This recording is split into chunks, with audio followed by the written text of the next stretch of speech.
So I've done it. I've explained all of Kingdom Hearts. 10 games, 5 re-releases. It's a long and complicated story with a ton of Disney filling.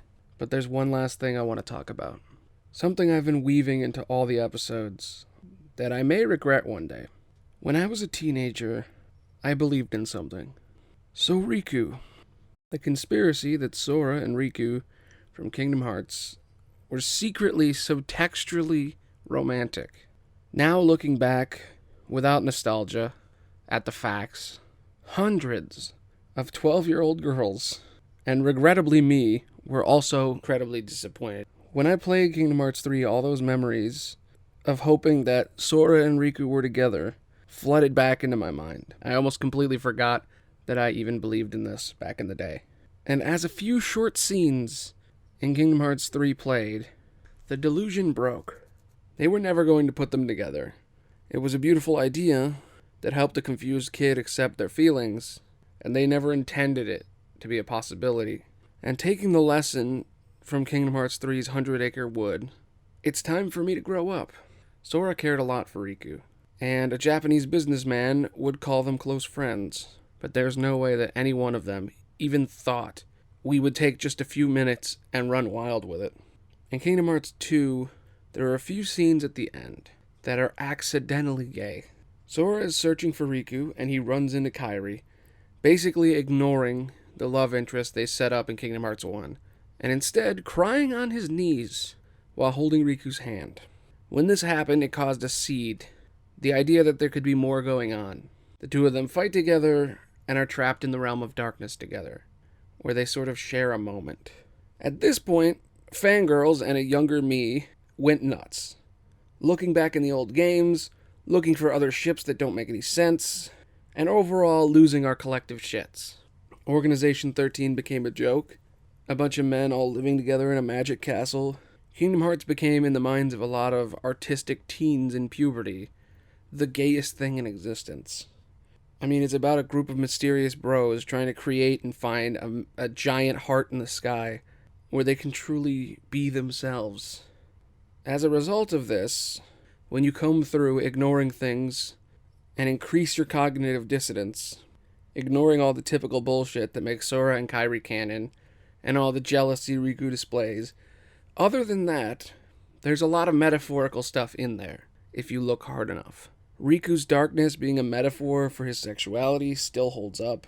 In many games, the main plot is about them chasing each other, Sora following Riku in Kingdom Hearts 1, 2, and Dream Drop, and Riku chasing and saving Sora in Chain of Memories, Kingdom Hearts 2, and also Dream Drop.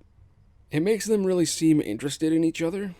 The fact that Riku grows and changes, eventually accepting his darkness, and eventually growing because of it, and the fact that Sora never acknowledges his darkness and it causes him to fail, has a lot of interesting paths.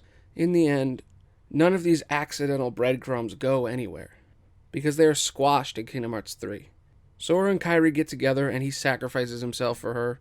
They even try to hint that Riku and Namine have some kind of bond, despite the fact that all their interactions were made with a clone of Riku, so Riku doesn't know anything about that. The strongest evidence for Soriku, the height of when I believed that they might actually decide to go with it, was Dream Drop Distance. The entire game is about how Riku is protecting Sora in his dreams. About how when they both go to the world of dreams to test themselves, all they want to do is be together. And all Riku wants is to protect Sora, to the point that it is revealed that Riku is literally Sora's dream knight. That's the closest we ever got. And I actually thought that the more I realized that most of the fans of Kingdom Hearts are female, and that a lot of them created this idea that Sora and Riku are in love with each other, I really thought he was going to capitalize on it, and give a large portion of the fans what they really wanted. But whether he did want to change this vision, or Disney demanded that he didn't do that, or he completely ignored it, in the end, the result is the same. When I played Kingdom Hearts 3, my heart sank when Sora and Kairi shared that starfruit. That wasn't what they intended, but that's what happened.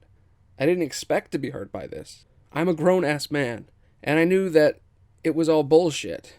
But that gay teen deep in my heart was broken.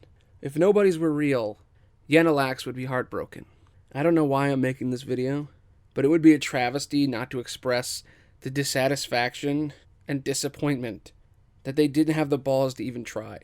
This is why I believe that Sora and Riku are accidentally the first gay Disney princes, and corporate greed has disavowed, dissolved, and disallowed them to be together.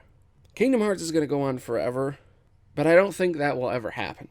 I don't think that I even believe that it even existed. If you really look at the evidence and the details, there really isn't anything there. Clearly, accidentally, breadcrumbs were created, and if you look at it in a specific reading, you can pull meaning out of it.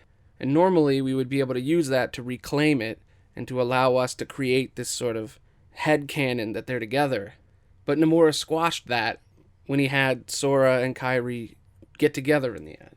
If he would have just ignored that and left it open, we'd still be able to believe and continue the headcanon that these two characters are, in fact, together. And I guess you still could, but it requires more cognitive dissonance than any adult is capable of. And being an adult at this point, this is a little ridiculous to even consider. But I just thought I'd bring up that I was incredibly disappointed and my day was ruined. So, as always, thanks for listening. Bye.